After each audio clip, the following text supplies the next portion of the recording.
शबरी के बेर की कथा लोक विख्यात है। उसी तरह शबरी की कहानी भी निराली है। ये कथा हृदय में भक्ति का प्रस्फुरण कर देती है। राम भक्ति की ऐसी अनोखी कहानी जो सुनता है वो गदगद हुए बिना नहीं रह सकता। ये कहानी बताती है कि यदि अंतःकरण पवित्र हो और हृदय भक्तिपूर्ण हो तो शबरी के जूठे भी मुक्ति का साधन बन जाते हैं। पवित्र भाव के अभाव में सारा कर्मकांड धरा का धरा रह जाता है। शबरी का जन्म भील कुल में हुआ था।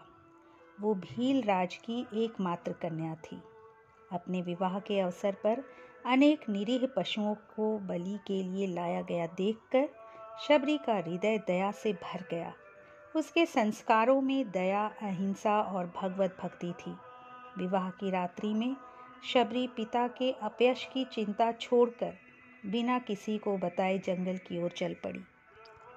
शबरी हर ऋषि मुनि के दरवाजे पहुंचती और उनके आंगन में झाड़ू लगाकर उनसे गुरु दीक्षा देने के लिए कहती। हर कोई शबरी को उसकी जाति की वजह से अपने आश्रम से भगा देता था।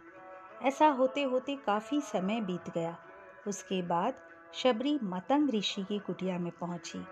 वहां पहुंचकर मतंग ऋषि को शबरी ने बताया कि वो उनसे गुरु दीक्षा लेना चाहती है। उन्होंने खुशी खुशी उसे अपने गुरुकुल में रहने दिया और भगवान से जुड़ा ज्ञान देते रहे। शबरी ने भी अपने गुरु मतंग ऋषि की सेवा करने में कोई कसर नहीं छोड़ी। वो गुरुकुल के भी सारे काम करती थी। शबरी से खुश होकर मतंग ऋषि ने उसे बेटी मान लिया। समय के साथ मतंग ऋषि का शरीर बूढ़ा हो गया। उन्होंने एक दिन शबरी को अपने पास बुलाया और कहा, बेटी, मैं अपना देह त्यागना चाह रहा हूँ। बहुत साल हो गए इस शरीर में रहते रहते। तुम धैर्य से अपनी साधना में लगी रहना। प्रभु राम एक दिन तेरी कुटिया में अवश्य आएंगे। प्रभु की दृष्टि में कोई दीनहीन और अस्पृश्य नहीं है। वे तो भाव के भूखे हैं और अंतर की प्रीति पर रीझते हैं। तुम्हें उनके हाथों में ही मोक्ष मिलेगा। तब तक तुम इसी आश्रम में रहो।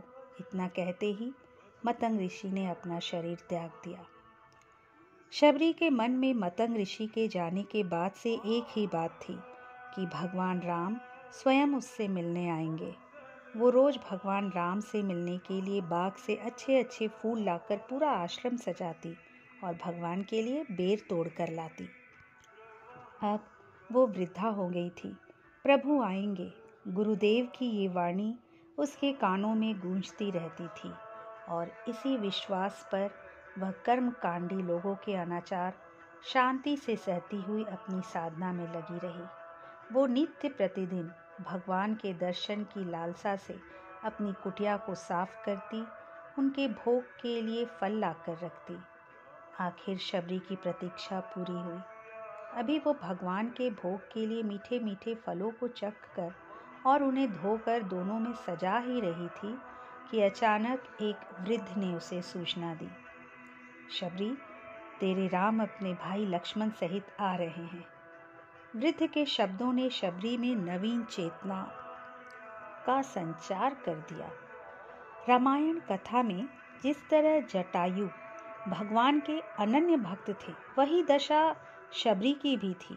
श्री राम को देखते ही वो निहाल हो गई और उनके चरणों में लौट गई। श्री राम के चरणों को अपने अश्रु जल से धोने लगी। किसी तरह राम जी ने उसे उठाया। उसने भगवान का चरण धोकर उन्हें आसन पर बिठाया। फलों के दोनों उनके सामने रखकर वो स्नेह सिक्त वाणी में बोली, प्रभु, मैं आपको अपने हाथों से फल खिलाऊंगी। खाओगे ना भिलनी के हाथ के फल? वैसे तो लोग नारी जाति को ही अधम कहते हैं और मैं तो अंत्यज मूढ़ और गंवार हूँ। कहते कहते शबरी की वाणी रुक गई और उनके नेत्रों से अश्रु जल छलक पड़े। श्री राम ने कहा, माँ, मैं तो एक भक्ति का ही नाता मानता हूँ। जाति पाति कुल धर्म सब मेरे सामने गौण है। मुझे भूख लग रही है, जल्दी से मुझे फल खिलाकर तृप्त कर दो। शबरी ने चख चख कर बड़े ही प्यार से भगवान राम और उनके भाई लक्ष्मण को बेर दिए। भगवान राम ने भी उतने ही प्यार से उन बेर को खाना शुरू किया। तभी बेर देखकर मुंह बनाते हुए लक्ष्मण ने कहा, भैया ये बेर जूठे हैं, इन्हें आप कैसे खा सकते हैं? भगवान ने जवाब दिया, लक्ष्मण ये जूठे नहीं बल्कि बहुत मीठे हैं। शबरी माई हम सबके लिए ये बहुत प्यार से तोड़ कर लाई है। इतना कहकर भगवान राम प्यार से उन बेर को खाने लगे। महर्षि मतंग की वाणी आज सत्य हो गई और पूर्ण हो गई शबरी की साधना।